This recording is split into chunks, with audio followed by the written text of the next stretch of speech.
Welcome to another episode of the podcast that discusses all related issues for the older workers in the workplace and when job seeking or even hiring. Today we are joined by Louisa van Vessem, who is a small business consultant and mentor with a VA agency. Louisa works with small business owners and professionals providing purpose-driven solutions, and her business provides strategic, technical, creative and operational support to people and businesses across the UK and overseas. Her mentoring includes helping people to understand and maximise LinkedIn and how to create content in a way that feels natural to them whilst building personal and brand visibility. So if you are at a stage in your career or business where you are looking to grow and transform, then you should be listening to this episode.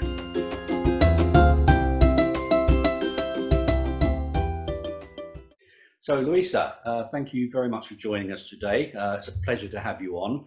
One of the things that I think most of our listeners or viewers, depending on whether they're watching or just listening, will be interested to know is how much they can pick up and understand about LinkedIn. It is a bit of a minefield in terms of whether you're successful, not successful, what people use it for, what they get out of it, etc. But just for our purposes, what made you actually get into the LinkedIn training part? I know there's lots of other things that you do which we can talk about, but what made you become a LinkedIn expert, I suppose, is the question. Oh, I don't know about the expert part, but yeah. Well, firstly, thank you for inviting me onto your podcast. It's a pleasure to be here. Good. I'd been using the platform for, I first created my account back in 2007.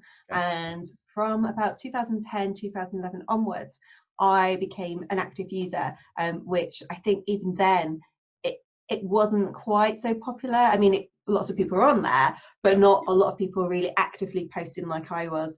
So I started to use it for different reasons, from headhunting through to staying in touch with people and collecting testimonials. And over time, especially from when I launched my business, I started using it from a different perspective, and building relationships became a massive part of that. And I started sharing tips and very much mixing up my content. And more people were saying to me, "Oh, you should actually, create this as a service for yourself," because what I was actually doing was adding a lot of value. People were learning a lot from it, and so it kind of actually evolves on a very natural basis. And I think that's the best way sometimes, is the fact that, I have got so much expertise from having used it for so many years. So then to kind of actually know what works for different types of people. So whether you're a business owner or whether you're an employee, it does differ, and your mindset differs from that. So it's about understanding what's right for the individual. No, excellent. I think one of the things that as I say, we can get on to the other services and bits and pieces that you've done for many years. But staying on the LinkedIn topic just for now, one of the things that I've seen a lot of people struggle with is you often hear, just be yourself, be natural, show the people the real you. I think some people do tend to struggle with that a little bit because they feel that, well, this is a business platform. I'm sort of talking about things that I believe in, talking about things that maybe people want to engage with, but not do any of the stuff that they would do at home. And a typical example would be me, I suppose. I often act silly at home with the kids. They're all grown up, but I still do it. But in the business environment, I tend not to do it so much. And I think there's one of two things. One, it's either understanding that there's, it's not the place for it, accepting that or not accepting it, whatever the case may be, or the fear of going overboard too much. And I think, that's what a lot of people have struggled with. And one of the things that I'd be really interested to hear your thoughts on is how people could just get around that and sort of be themselves more, but without feeling uncomfortable or feeling that whatever they put out, people are just going to laugh at them in a way, I suppose, but in the wrong way, which is what they're trying to avoid. So it'd be interesting to hear what people should be doing in terms of getting themselves understood without having that fear of being ridiculed, if you like. Well, I remember someone once said to me that a client once said it's really difficult, especially if you've come from a corporate background, to remove the corporate mask, because you're almost you're not literally trained, but you are trained to kind of talk in a certain way, that tone of voice from the company that you're working for. So then when it actually comes to your personal profile on LinkedIn, you automatically just follow that stance of feeling like you must talk a certain way, you must present a certain way. But if you rewind a little bit and think about how you are in an actual office and how you are with colleagues, how do you actually talk to people? You know, do you add personality? Are you just this very stern person who can't laugh or have that general chit chat type conversation whilst grabbing a drink, you know, having your lunch? Or are you the sort of person that can be themselves? You know, what persona are you? And when it comes to, you know, I often say to people, be you, but I understand how hard that is. And obviously, because I've been using it for so long, I found what works for me.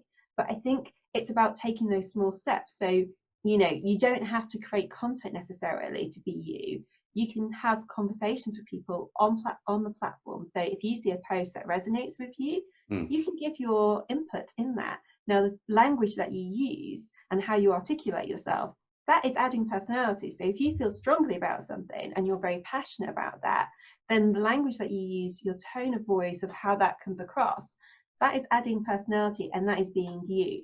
It doesn't necessarily mean create a post. Like I shared a post yesterday, which is from my Instagram account, where I am kind of experimenting with different types of videos and reels, which is the latest. I saw that one actually. Was that the one with the hats and? Yeah, I saw absolutely. And you know, that is about just showing a bit of my fun personality, because when I work, I love to have fun. Yes, I'm hard working and I can be serious, but at the same time, you know, I am a real person. I'm not a robot. And it's that video was just meant as a little bit of silliness, but to demonstrate how you can combine a message, but by giving it a different perspective, if that makes sense. It does, and I think one of the things that we sort of look at is how people come across on LinkedIn. And we could talk for hours, which we won't do because we don't have hours, but you know, the various different types of personalities, how people come across, whether they be salespeople, whether they be direct, whether they not be themselves, whether even they go overboard with it, who knows? And I think, you know, given your career, which we start talking a little bit about now, I guess, is that with content, and how you can actually pull together different types of content, and it may be for a specific type of audience, it may be for a specific piece of work that you're looking to promote. I don't know, but quite frankly, in terms of how you put that content together and how you can understand what's going to work and what's not going to work is a difficult thing to do, and I guess it does take a very long time.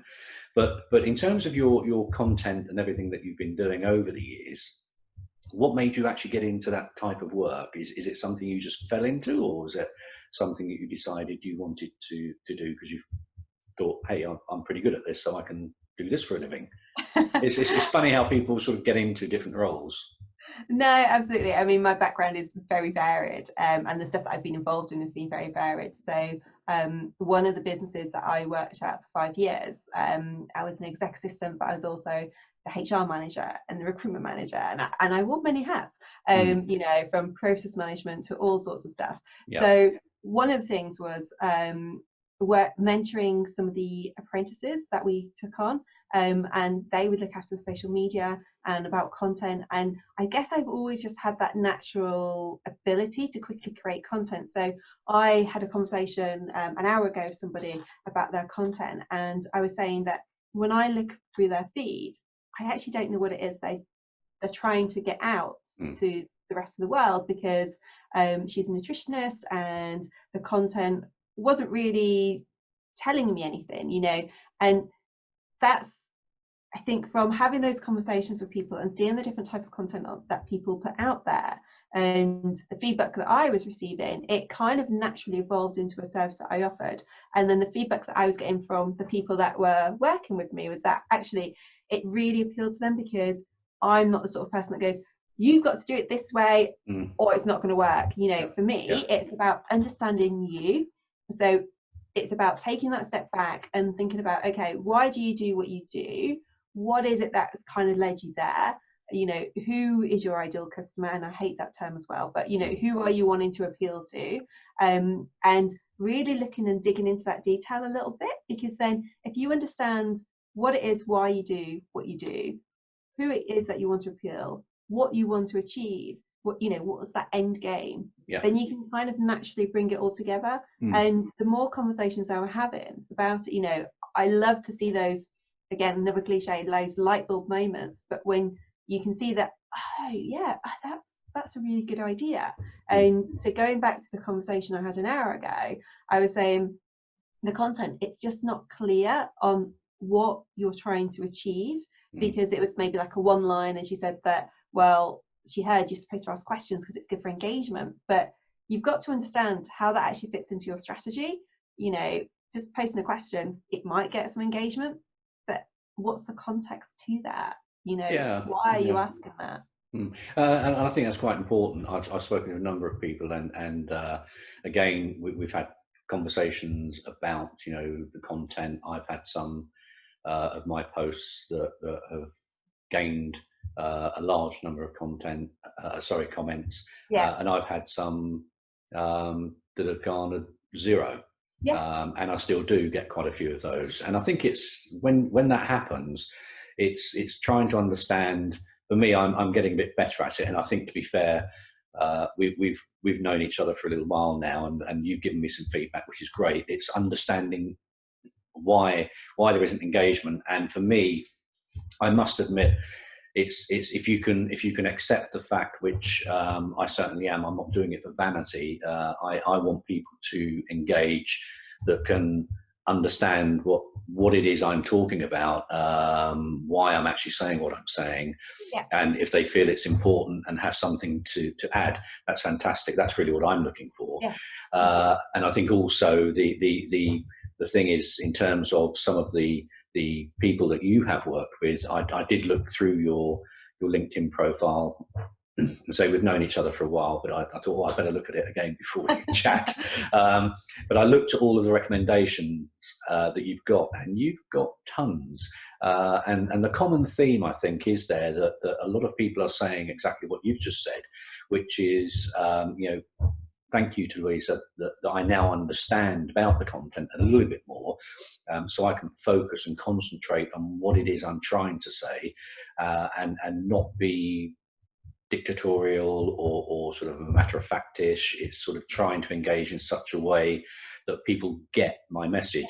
It's too easy for us, I suppose, to write something, go to publish it, because we think what we've done is right, without taking a step back and either doing one of two things: either getting input from someone like yourself, who can say, well, actually, this doesn't really mean much to me. What are you trying to say?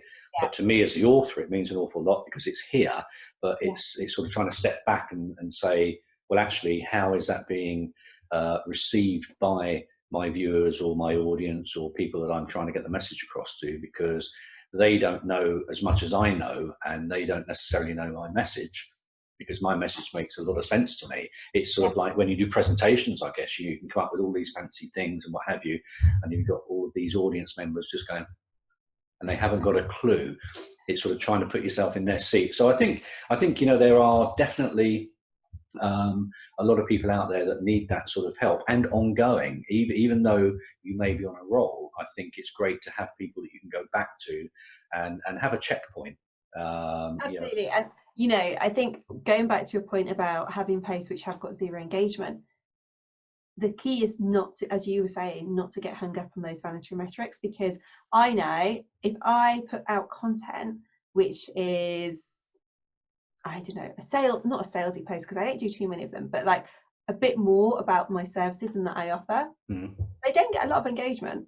No. And if I talk about stuff that's maybe a bit more thought-provoking, again, it's sometimes they get good engagement, sometimes they don't. I mean, this year is just a crazy year in terms of LinkedIn and the way that people use it. It's evolved massively. But I know if I share stuff which is like talking about LinkedIn and adding tips, that will perform well. You know, I know that if I create a more personal post, it might do well, it might not do well. but there's a reason behind why I share the different types of content, and it's because it's a way of demonstrating my expertise. It's a way of people feeling like they get to know me. And whenever I have a chat with somebody, you know, they always say that you are the same as you are on LinkedIn. And I'm like, well, of course, because I can't be anybody else. I can only be me. But there is that perception of you've got to put on this certain persona. And I think it's not necessarily. And I also believe that, you know, you hear the word thrown about consistency, and it's important to be consistent with posting. Do you know what? If you're not comfortable posting content, you don't have to do that necessarily. My top tip would be to, and I'm possibly jumping ahead a little bit, but my top tip would possibly be to just start to get a feel for the platform and engage in conversations. So if something takes your interest, whether it's something that's thought-provoking or whether it's a fun piece of content, just start to get involved and build those relationships up, because then from there, that will build up your confidence, and then that's helping you to find your feet in terms of your personality, building relationships with people, because again, you don't know where that can lead to. It can lead to opportunities, it can lead to business, it can lead to new jobs. You just don't know. But by putting yourself out there and engaging, you start to get noticed. Then once you've actually started to find your feet, that's when you can start to think about creating content, because you feel you kind of understand the platform a little bit more. Whereas when I hear, oh, you should post every day, twice a day, I'm like, whoa, no, you know, on average, I think I mean, of late, I think I've upped my game a little bit, but on average, I post probably 3 or 4 times a week. I'll engage most days, but it's about keeping that consistency there. Sorry, I think that's right. It's difficult. I took a reasonable break from LinkedIn recently, and I think having taken that break, it's sort of like starting all over again anyway. And I think also in terms of engaging, I do like to engage with other people's posts, because quite frankly, some of them I don't just go onto LinkedIn to post my stuff. I go onto LinkedIn because there's a lot of stuff there that I support, I believe in, and I think, they've got a really good point there, and I will comment. You can learn from it, you know. I've learned so much from the different content that I've seen on there. You know, it might be stuff from a different industry, it could be something that's completely irrelevant to what I do, but I actually think that's really interesting. I didn't know that. And I think also the other thing is, do you believe that people also get one of the issues that I've come across, which people say all the time, and funny enough, I put a post having a little bit of a whinge this morning on LinkedIn, but do you think with the algorithm, if it really, well, it obviously exists to a degree, but people spend a lot of time trying to say, I figured it out, or I know how to beat it, or I know how to get around it? Because I think in terms of using LinkedIn, I think being consistent is absolutely right. But what I have found is you can get hung up a bit too much sometimes with trying to work out what it is doing. I mean, the specific point I raised this morning in a post wasn't about engagement or comments or anything like that. It was about some of the feed with people that I'm connected to and follow. Often I'm not getting to see that for a week plus, sometimes 3-4 weeks after it's been posted. And I think it's a shame, because when it's posted, it's nice to be able to respond in such a way within a day or two when it hits your feed, because it's I know people can go back to it. I've had people comment on some of my stuff which has been weeks old, and I will go back to the comment, but it's nice when it's sort of relevant at that time. And I think, you know, whether that's an algorithm thing or whether it's because it's something else that's happening, I don't know, but although I posted and had a little bit of a moan about it, quite frankly, you know, I've just given up. You know, you do what you do and that's it. And if it happens, it happens. If it doesn't, it doesn't. So I think if I don't get something in my feed, sometimes I actually go searching for it. And often, quite strangely, is when I go into LinkedIn and I haven't heard or seen something in my feed from a particular individual that I like their content, I'll actually pull them up and then go to their posts and what have you. But unfortunately, that then leads to a few people I've done that to who said, oh, you know, I see you looked at my profile, something I can help with, or which is fine. And I'll just go back and say, no, I just haven't had you come up on my feed, and I've wanted to have a look at some of the stuff that you posted.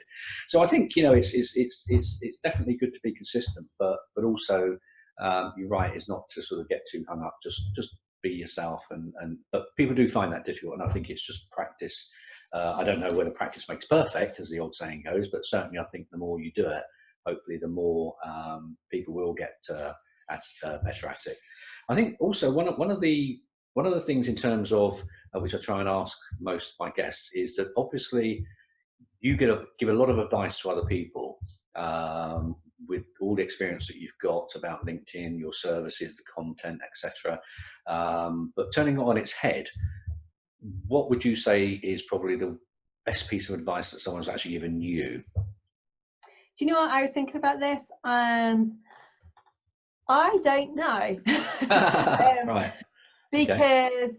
I'll have conversations with people, and then I think, do you know what? I actually knew that, but you can't. And I think probably the best piece of advice is not to forget what you actually know, and to be confident with what you know, because I think that can influence a lot of things. So I remember a couple of years ago when I was fairly new to being self-employed, and I was like, someone hadn't got their contract back to me or something. I was chatting to someone about how, there's always these little stumbling blocks for this one person particularly. And it was like, but why are you doing it that way? And I'm like, she goes, what would you have done in the office world? Back in the employment. I was like, I'd have done this. She's like, why are you not doing that? I'm like, yeah. Good question. Yeah. and I think sometimes it's just remembering what you actually know.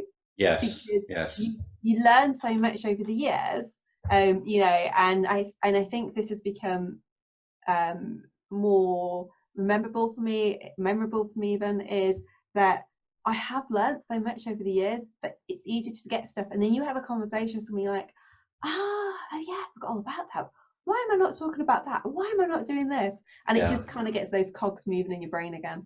It does, and I think you're absolutely right. I think when someone works for themselves versus, say, in the corporate world, it just becomes natural. You do what you need to do, you get on with it.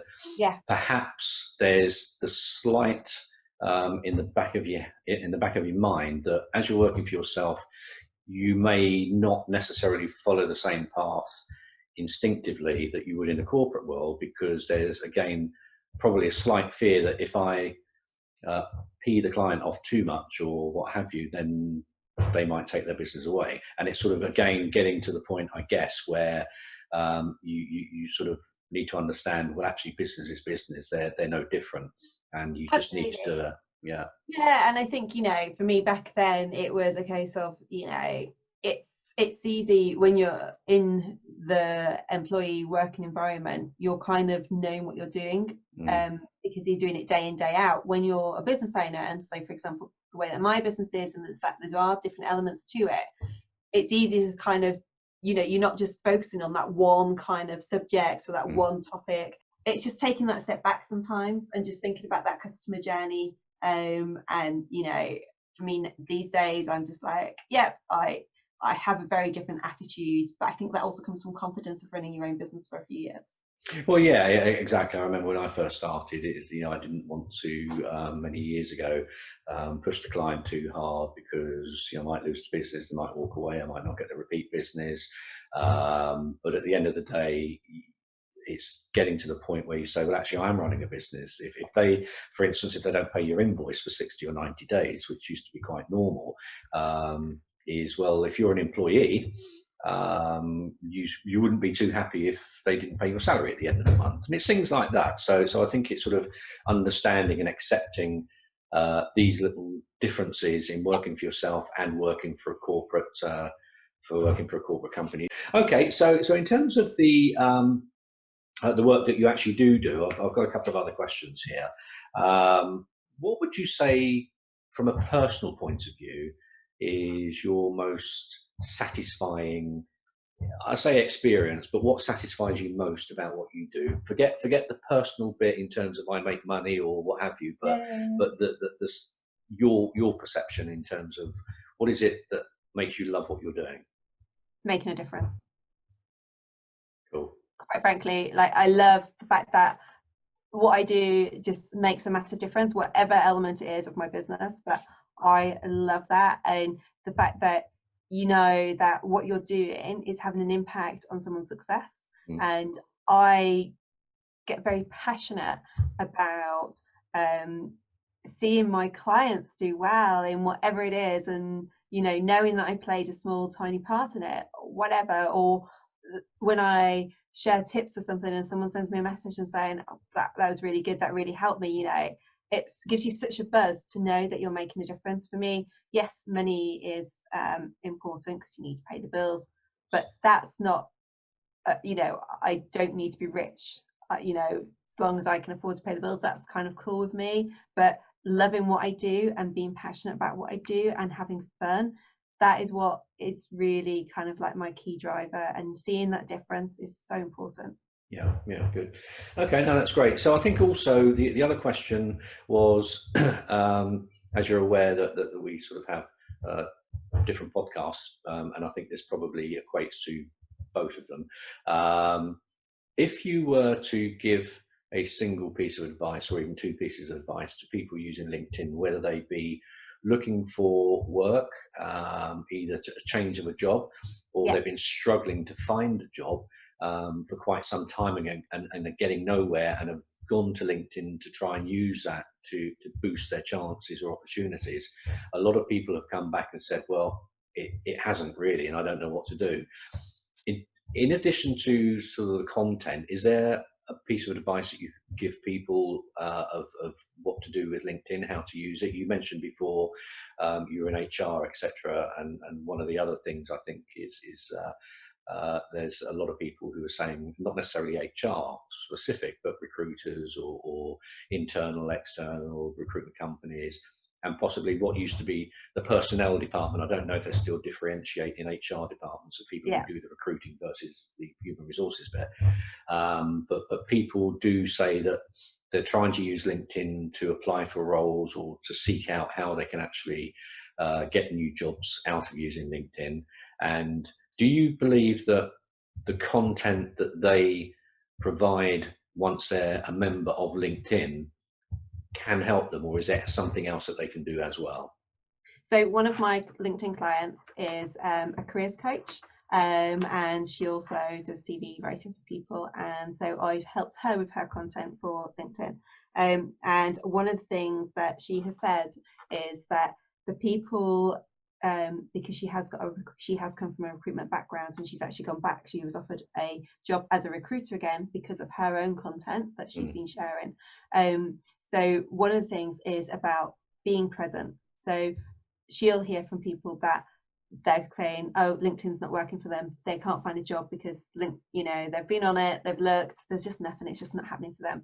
It's about relationship building. So if you find a job that you're interested in, you know, contact that, look on the LinkedIn company page, see who the key people are, message them, say that, you know, you're interested in this, find out what more information, start to build those relationships, think about the content that you're doing, get involved in different conversations from people that are in those industries, message people on LinkedIn for jobs that aren't necessarily there, and kind of say, hey, you know, I love your company.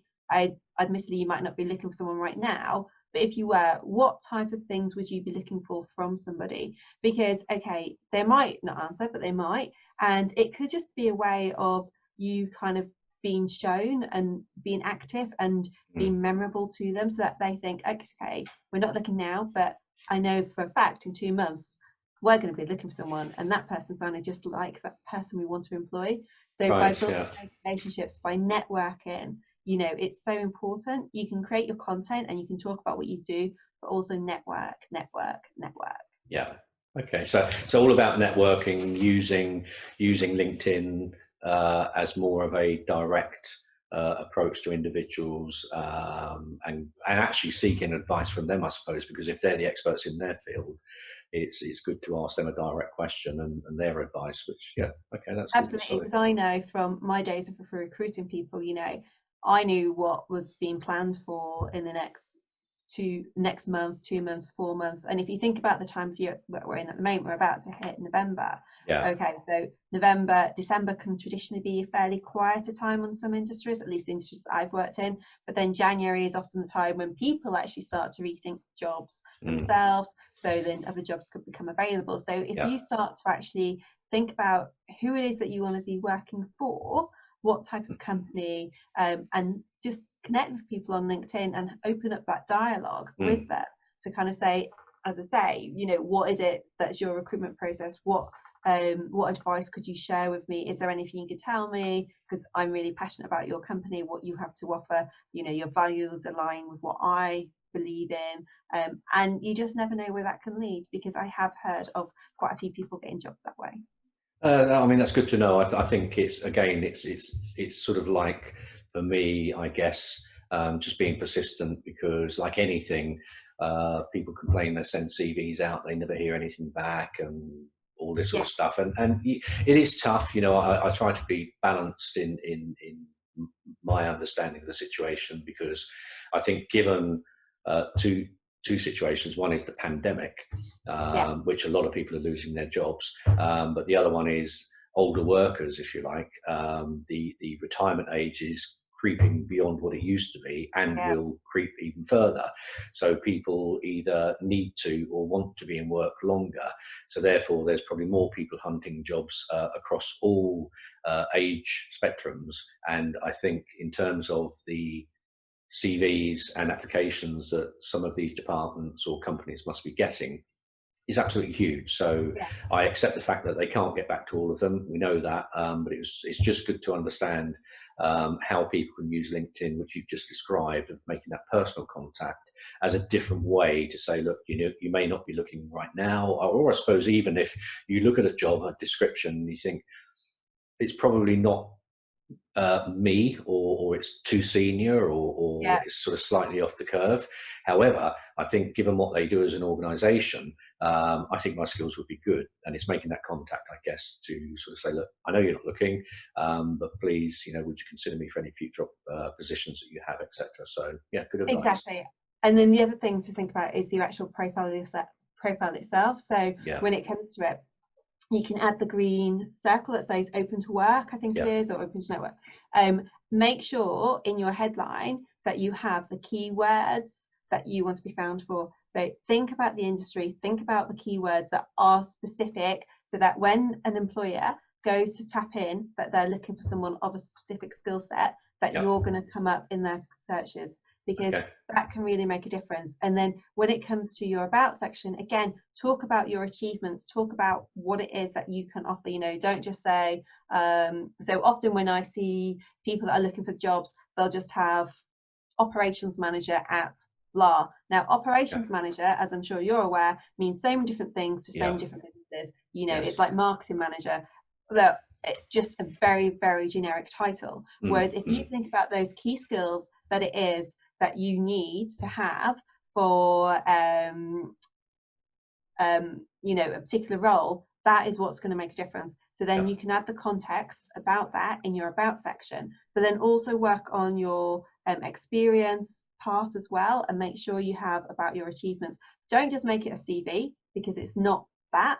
Add your personality in terms of what you can actually offer and what problems you're going to solve for people. And if you have got anything where you've been in the press, for example, include that media to the actual experience section. And then down the bottom, there is the skills and experience, or where you can choose different keywords. Now, what you can reorder those, and then the first three, make sure the ones that you decide to pin are relevant to the key skills that you need for the jobs that you want to apply for. And this is the same for even if you run your own business as well. Make sure you have those keywords in there. Obviously, don't just make it keyword heavy, but think about that. And again, get testimonials from people. So get back in touch with people that you used to work for. Ask them to write you a testimonial, because then if people can see those testimonials, that could potentially help you for when you're looking for a job. You know, get them to talk about not just Louisa was a great person, she was really helpful. Drill down into the specifics. What did that person actually do? And ask them to include that in the reference. Yeah, no, I mean that's really Kind solid. of just getting carried away there. No, that's good, solid advice. I think that there's so much to LinkedIn and so much for people to remember and understand. I guess that's why there are people out there that offer services to say, look, we don't expect you to understand it all, and you might have a fantastic banner or you might have a fantastic title, but there's a whole lot more to it than just that. As you've already mentioned, one of the things I guess is that if you put what you do, whether it's just your title, if it's too generic, then it's going to be very difficult for recruiters. But if you can be more specific and picking out keywords, I don't think a lot of people realise that maybe that recruiters are searching on keywords. Obviously, they have to, because they're not going to trawl through LinkedIn's millions and millions of users with just one word or one title. So I mean that's really useful to know. So part of your day job, if you like, in terms of content writing, do you offer a specific LinkedIn course, or is that all sort of wrapped up in the same type of offerings, or is it just part of it, or do you have different offerings for different reasons? Different offerings. So there is a 12-session one-to-one program, and that's over 22 weeks. And that is as much about accountability as it is about creating content. So it's understanding the individual, it's looking at how that can be applied, it's brainstorming those ideas. There's an online like strategy calendar thing that I've created, which is about looking at your values, looking at what your brand voice is. So we really do kind of dig into all of that, and the sessions are kind of like the first 8 I think are like weekly, and then it jumps to like every 4 weeks, because it is that accountability, so that to make sure that you fully understand what you're doing. Right. So there's that side, and then there's a workshop, which is like a 90-minute workshop, and it's covering kind of like all the basics from your LinkedIn profile through to ideas about content creation, and coming up with like really simple ways that are achievable, so that it stops you from feeling stressed out about, oh my god, what's my starting point, I don't know where to start, is this right, is this not, and then there's kind of the one-off ad hoc 60-minute sessions. Oh, that's great. That's great. I must admit, I looked through some of your stuff also, and I noticed that you post a lot under your business, which is all-encompassing workflow virtual. So I think in terms of what might fit one may not fit the other, and who knows, there might be certain things in there that people. I think with what you offer is great, because there's different options. It's not just, look, join my course for 20 weeks, or join whatever offering you may have, give me £200 and then that's it. It's sort of like, what do you actually need? What are you struggling with? And I have seen your introductory offering as well, which is great, because sometimes people don't know what they need. They know the problem, but they need someone to say, okay, well, I think this is possibly the way forward. So it's useful to know that. And I think also it's important to note with what you do, it's not just individuals, it's businesses as well. So you don't just do one-to-ones, you on an individual who needs to get more out of what they're trying to achieve. You also work with businesses in the same way, don't you? Yeah. Because I think that, I always say there isn't a one-size-fits-all approach, and individuals, businesses, professionals, we all need something different. So why go for that one thing? Because it's when you're looking for a particular service and you just see that one, you don't really tend to think, oh, I wonder if there's a different option. So by giving those available, then hopefully that helps. No, that's brilliant. And I think, when we spoke previously, you sort of described your offerings as a one-stop shop, and I tend to agree, because there are different things for different people for different reasons. So it's not I do it all sort of thing. You may do it all, but everything is specifically targeted to individual or business issues that need to be resolved. So I think it's quite good. So that's brilliant, Louisa. I think it's been fantastic having you on, and it's been really enjoyable talking to you.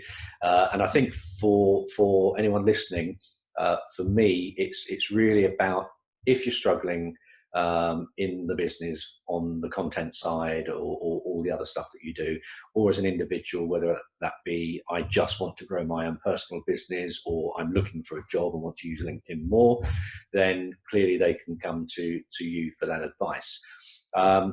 What's the best way for people to get hold of you? LinkedIn. So connect with me on LinkedIn. But also, if you search on LinkedIn and type in the hashtag and then LinkedIn Louisa, a lot of the LinkedIn tips that I share are always to do that hashtag. But yeah, LinkedIn under Louisa van Vessem, which I'm sure you'll give my full name anyway. Workflow Virtual across all the platforms, Workflow Virtual. And email me at louisa@workflowva.com, although I do have a louisa@workflowvirtual.com as well. So different elements of my business, so yeah.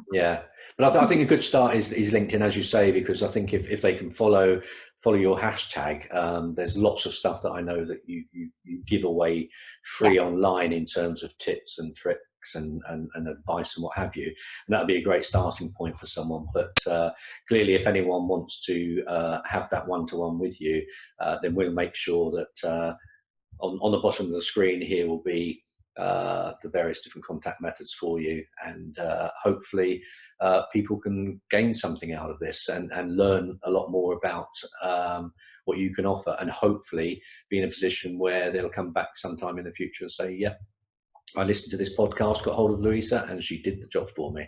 So let's hope so. And the other option as well is my Facebook group as well, which is LMS Collective.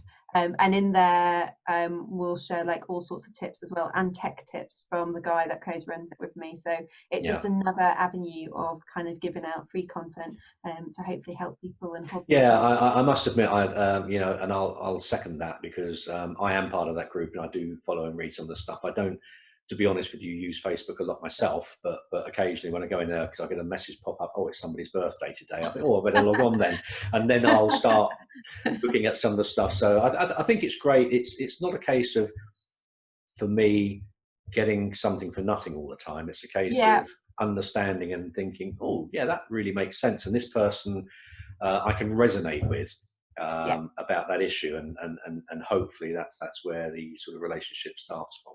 So let's hope so.